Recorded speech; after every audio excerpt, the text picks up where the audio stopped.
നമസ്കാരം, press live ന്യൂസിലേക്ക് സ്വാഗതം. ആരാധകരുടെ കാത്തിരിപ്പിന് വിരാമമിട്ടുകൊണ്ട് മമ്മൂട്ടി കേന്ദ്ര കഥാപാത്രമായി എത്തുന്ന ബ്രഹ്മയുഗം ഇന്ന് തിയേറ്ററുകളിൽ എത്തിയിരിക്കുകയാണ്.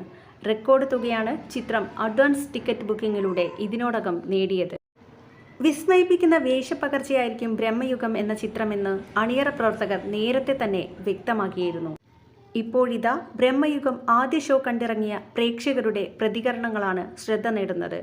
സിനിമ ഇഷ്ടപ്പെടുന്ന ആളുകൾ ഈ ചിത്രം കാണാതെ പോകരുത് എന്നാണ് പ്രേക്ഷകരിൽ ഭൂരിഭാഗവും അഭിപ്രായപ്പെടുന്നത്. നിരവധി പോസിറ്റീവ് കമൻറ്റുകളാണ് സമൂഹ മാധ്യമങ്ങളിലൂടെ സിനിമയ്ക്ക് ലഭിച്ചുകൊണ്ടിരിക്കുന്നത്. ചിത്രത്തിൻ്റെ ആദ്യ പകുതിയിൽ മമ്മൂട്ടി അവതരിപ്പിക്കുന്ന കൊടുമൺ പോറ്റി എന്ന വേറിട്ട കഥാപാത്രത്തിൻ്റെ നിഗൂഢതകളും അയാളുടെ മാന്ത്രിക ശക്തിയും പ്രകടിപ്പിക്കുന്നതാണ് പ്രധാന ആകർഷണം എന്ന് അഭിപ്രായപ്പെടുന്നവരുമുണ്ട്. ബ്ലാക്ക് ആൻഡ് വൈറ്റിൽ അവതരിപ്പിച്ചിരിക്കുന്നത് ചിത്രത്തിന് എന്തുകൊണ്ടും യോജിച്ചതാണെന്നും അഭിപ്രായങ്ങൾ വരുന്നുണ്ട്.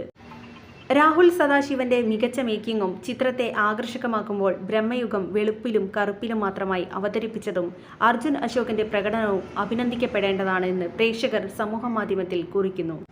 ബ്രഹ്മയുഗത്തിന് ഐതിഹ്യമാലയുമായോ കടമറ്റത്ത് കത്തനാർ കഥകളുമായോ ബന്ധമില്ല എന്നും ബ്രഹ്മയുഗം പൂർണ്ണമായും ഫിക്ഷണലാണെന്നും ബ്ലാക്ക് ആൻഡ് വൈറ്റിൽ ഒരു സിനിമ കാണുക എന്നതാണ് അതിൻ്റെ എക്സൈറ്റിംഗ് ഫാക്ടർ ആണെന്നും സംവിധായകൻ രാഹുൽ സദാശിവൻ നേരത്തെ വ്യക്തമാക്കിയിരുന്നു. കഥാപാത്രങ്ങൾ അധികമില്ലെന്നതും ബ്രഹ്മയുഗത്തിൻ്റെ പ്രത്യേകതയാണ്.